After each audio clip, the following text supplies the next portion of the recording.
السلام علیکم دوستو، کیا حال ہے؟ امید کرتا ہوں آپ سب لوگ خیریت سے ہوں گے۔ آج کا ہمارا ولاگ معاشرے کی بہتر تشکیل، کیونکہ بہترین معاشرے ہی کسی قوم کا جو ہے نا وہ اصلی طاقت ہوتی ہے۔ تو خوب سے خوب تر کی تلاش ایک فطری عمل ہے۔ ہر انسان ایک خوب سے خوب چیز کو تلاش کرنے کے لیے ہمیشہ تگ و دو کرتا ہے، کیونکہ یہ ایک قابل ستائش عمل ہے۔ وہی قومیں ترقی کرتی ہیں جو قومیں اپنے منازل طے کرتی ہیں، جو قومیں اپنے منازل کے لیے جستجو کرتی ہیں۔ ہم میں سے لگ بھگ تمام عمر کے لوگ، بزرگوں اور تمام لوگ اپنے بزرگوں سے بہتر معیار زندگی گزار رہے ہیں، اور اس کی بنیادی وجہ یہ ہے کہ مسلسل محنت اور سہولیات کا بر وقت اور صحیح استعمال ہے۔ مگر جہاں مقابلے کی فضا ہمارے معاشرے میں کی بقا کے لیے خوش آئند بات ہے، وہاں اس کی کچھ ایسے منفی اثرات بھی جنم لے رہے ہیں کہ جو معاشرے کے لیے کسی ناسور سے کم نہیں۔ نفسا نفسی کے عالم میں ہر کوئی صرف اپنے ہی بارے میں سوچتا ہے، دوسروں کے لیے نیک جذبات، احساسات اور محسوسات دم توڑے جا رہے ہیں۔ اس کی وجہ شاید یہ بھی ہو سکتی ہے کہ زیادہ تر مڈل کلاس کے لوگ بچپن سے ہی بہتر مستقبل کے حصول کے لیے دن رات محنت مشقت کرنا، اور اس میں کوئی شک نہیں کہ وہ کافی حد تک اس مقصد میں کامیاب ہو جائیں، اور مگر وہ جتنا حاصل کرنا چاہتے ہیں اتنا وہ حاصل کر نہیں پاتے۔ یہ بہت زیادہ حقیقت بات ہے کہ انسان جتنی محنت کرے اور کوشش کرے جتنا حاصل کرنے کی، اور وہ اتنا حاصل نہیں کر لیتا، تو پھر ان کی خواہش پیدا ہوتی ہے کہ جو وہ حاصل نہیں کر سکے ان کی اولاد حاصل کرے، ان کی اولاد میں سے کوئی نہ کوئی جس طرح بھی ان کی اولاد کا بہتر مستقبل بنا سکے۔ اس مقصد کے حصول کے لیے وہ ناجائز ہر حربہ استعمال کرتے ہیں۔ شروع دن سے ہی اپنی اولاد کے ذہنوں میں یہ بات ڈال کر انہیں مجبور کرتے کہ انہیں معاشرہ میں بلند مقام حاصل کرنے کے لیے تگ و دو کرنی ہے۔ وہ شروع دن سے اپنے بچوں کو اپنی مرضی کی سمت پر چلنے کے لیے مجبور کرتے ہیں تاکہ وہ محرومیوں سے چھٹکارا حاصل کریں۔ جو ان کے والدین کے حصے میں آئیں وہ کبھی بھی ان کی اولاد کے حصے میں نہ آئیں۔ جس شخص کے والدین نے محض معیار زندگی بہتر بنانے کے لیے اپنا بچپن حتیٰ کہ اپنی جوانی تک قربان کر دی، تو وہ جب کسی بڑے مقام پر پہنچے گا تو وہ اپنی محرومیوں کا بدلہ ضرور لے گا، معاشرے سے نہیں لے گا۔ سوچنے کی بات یہ ہے کہ ہم ایک ایسے معاشرے کی طرف تو نہیں جا رہے جس میں ہر شخص انتقامی سوچ کے ساتھ پروان چڑھ رہا ہے۔ تعلیم و تدریس کے شعبے سے وابستہ ہونے کی وجہ سے مجھے ایک سابقہ شاگرد نے جو ایک ایسا واقعہ نا جس نے مجھے چمکا کے رکھ دیا،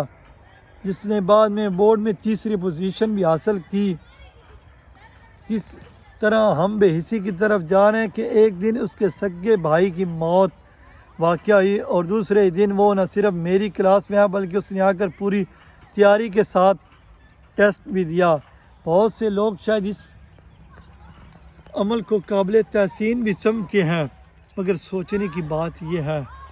کہ جس کے سگے بھائی کی موت اس کے بلند مقاصد کے حصول سے نہ روک سکی، کیا کل وہ اپنے مفادات کے سامنے کسی کو مقدم رکھے گا؟ کہ جس شخص کو اس کے بھائی کی موت اپنے مقاصد کے حصول حاصل کرنے کے لیے نہ روک سکی، وہ تو کچھ بھی کر سکتا ہے۔ سوچنے کی بات یہ ہے کہ ہمارا سسٹم ہے کیوں ایسی سوچ رکھنے والے لوگوں کو پیدا کر رہا۔ اگر ایسی سوچ کے ساتھ یہ قوم پروان چڑھے گی تو شاید یہ قوم اتنی بے حس ہو جائے جس کے لیے معاشرے کے دیگر افراد تو کیا گھر میں موجود ماں باپ، بہن بھائی، بیٹے کی کوئی بھی وقت نہیں رہے گی۔ ہر کوئی اس کے لیے ایک معمولی چیز بن جائے گا، وہ اپنے اصول کے لیے آگے بڑھے گا۔ اب یہ ریاست کی ذمہ داری ہے کہ وہ ایسی سوچ کا کما کرنے کے لیے لوگوں میں ان کے بہتر مستقبل کے ساتھ ساتھ ان کی شخصیت بنانے پر بھی زور دے۔ ان کے لیے اپنی ذات کے ساتھ ساتھ اپنے سے جڑے دوسرے لوگوں کے دکھ سکھ کا بھی احساس ہو، تاکہ ہماری ترقی محض افراد کی ترقی نہ ہو۔ کیونکہ ہمارے معاشرے میں آج یہ چیز بڑی ہے کہ ایک ایسا احساسات ختم ہو گیا کہ جو احساس ہمارے بزرگوں میں پایا جاتا تھا، اگر کسی کے گھر میں کوئی دکھ ہے تو ہمارے اور اس کے کوئی پریشانی لاحق ہو گئی، یا وہ کسی ایسی مصیبت میں گر گیا کہ اس کے لیے ایک بہتر مستقبل کے لیے یا اس کے پاس کوئی چیز نہیں ہوتی تھی، تو ہمارے بزرگ، ہمارے والدین اپنی چیزیں اٹھا کر اس کو دیتے تھے۔ سارے مدینہ بھی یہی تھا کہ جب صحابی رسول مکہ سے ہجرت کر کے مدینے آئے تو مدینے کے تمام صحابہ نے اپنی تمام چیزیں، زیادہ تر چیزیں اپنے صحابہ بھائیوں کو دی۔ جو مہاجرین تھے، انصار لوگوں نے ساری چیزیں ایسے ان کے ساتھ شیئر کی۔ تو جو ایک بھائی چارہ اور جذبے کو قائم رکھتا ہے، اگر ہم اپنی ارد گرد آج نظر دوڑائیں تو شاید ہم ایسا معاشرہ بنا سکیں جہاں لوگ ایک دوسرے کے دکھ درد میں نہ صرف شامل ہوں بلکہ ان کا اپنا دکھ درد سمجھتے ہوں اور اس کا ازالہ کرنے کی کوشش بھی کریں، تاکہ ہم ترقی کے ساتھ ساتھ افراد کے گرہ کی بجائے معاشرے کی تشکیل کر سکیں۔ یہ چیزیں تھی کہ جو ہمیں بہت زیادہ ضروری ہیں